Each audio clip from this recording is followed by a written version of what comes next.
60 कन्याओं में से इनका स्वागत नहीं हुआ और इन्हें कोई लेने नहीं आया दरवाजे पर। आपको मालूम होना चाहिए यह कथा बहुत 1000 साल पुरानी है, पर आज से 50 साल पहले भी अगर बहन बुआ भांजी आती थी तो गांव के बाहर सब लेने जाते थे उनको। बुआ आ रही है, जीजी आ रही है, आज हमारी, और सब लोग विदा करने भी जाते थे। अच्छा बोलो, पहले बहनों को विदा करने जाते थे कि नहीं? दूर तक जाते थे, और बहन आती तो लेने भी जाते थे, लेने और विदा करने। आज भैया कोई लेने नहीं आया दरवाजे पे सती को। क्यों नहीं आया? क्योंकि सती का संपर्क टूट गया है सम्मान देने वाली फैक्ट्री से। कौन है वो? कौन है वो सम्मान वाली फैक्ट्री? यस अपयस प्रभु हाथ। पूरा ही गालो।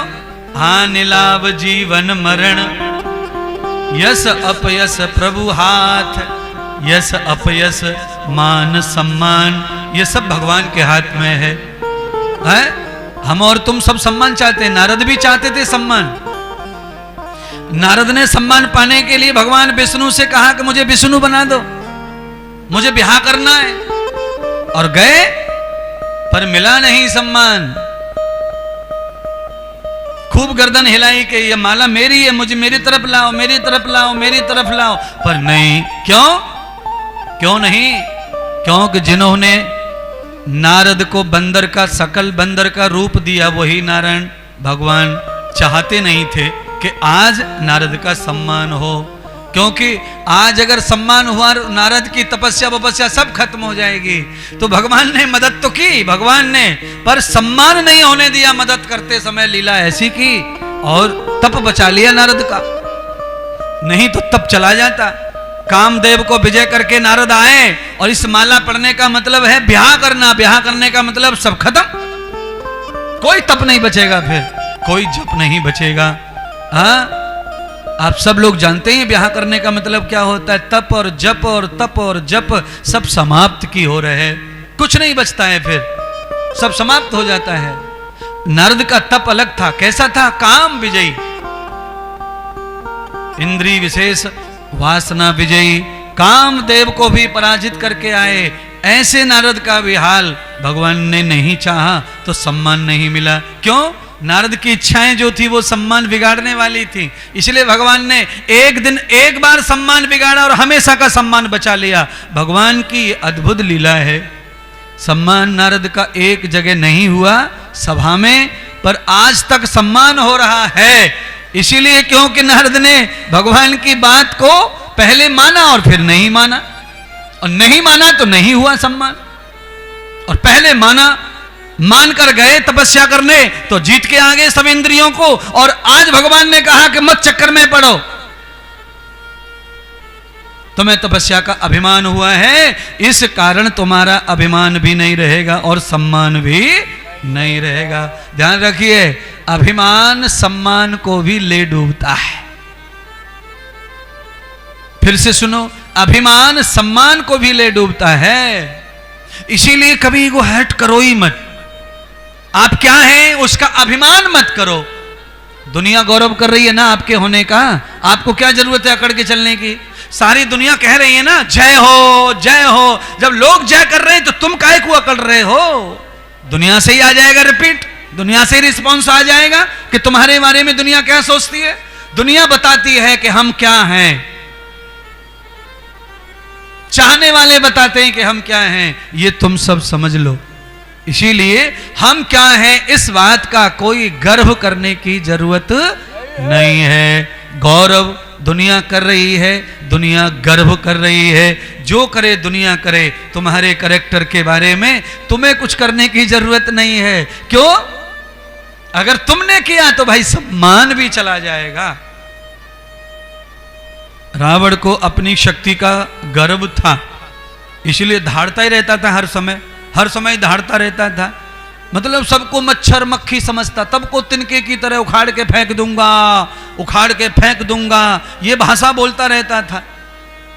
तो अंत तो गत्वा रावण का गर्भ भी खंडित हुआ और रावण का सम्मान भी खत्म हुआ।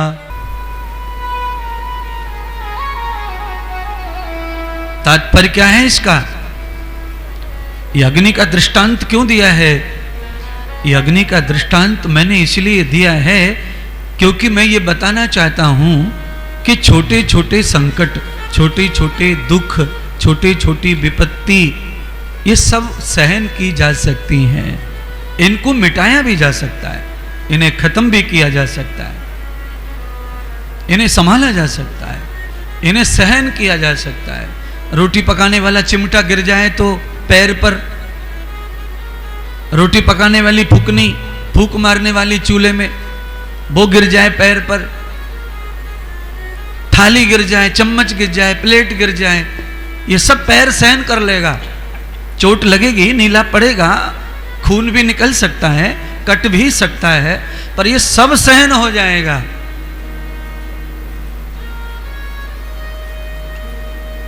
पर पैर के ऊपर कोई कुल्हाड़ी मार दे, सहन हो जाएगा, नहीं तो प्राण जाएंगे, पैर कटेगा। वो भी सहन हो सकता है, उसका इलाज भी हो सकता है। 1 कुंटल का लोहे का कोई प्रहार आपके सिर से ऊपर तक कर दे तो उसके नीचे दबके ही मरना पड़ेगा। उसका भी उपाय हो सकता है, वहां से भी बचाव हो सकता है।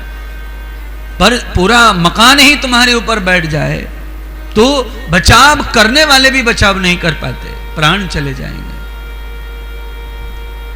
तो ये बड़े जो संकट हैं वो कब आते हैं? आज की कथा का यही हेडिंग है और इसी के ऊपर पूरी कथा चलेगी। पूरे जितने दिन समय तक चलती रहेगी कथा, आप सुनते रहेंगे। पूरी कथा इसके इर्द गिर्द ही घूमेगी। आज के सारे दृष्टांत, कथन, व्याख्यान, भजन सब ऐसे ही चलते रहेंगे। अब आपका चित्त बड़े संकट को सहने की तैयारी नहीं करता।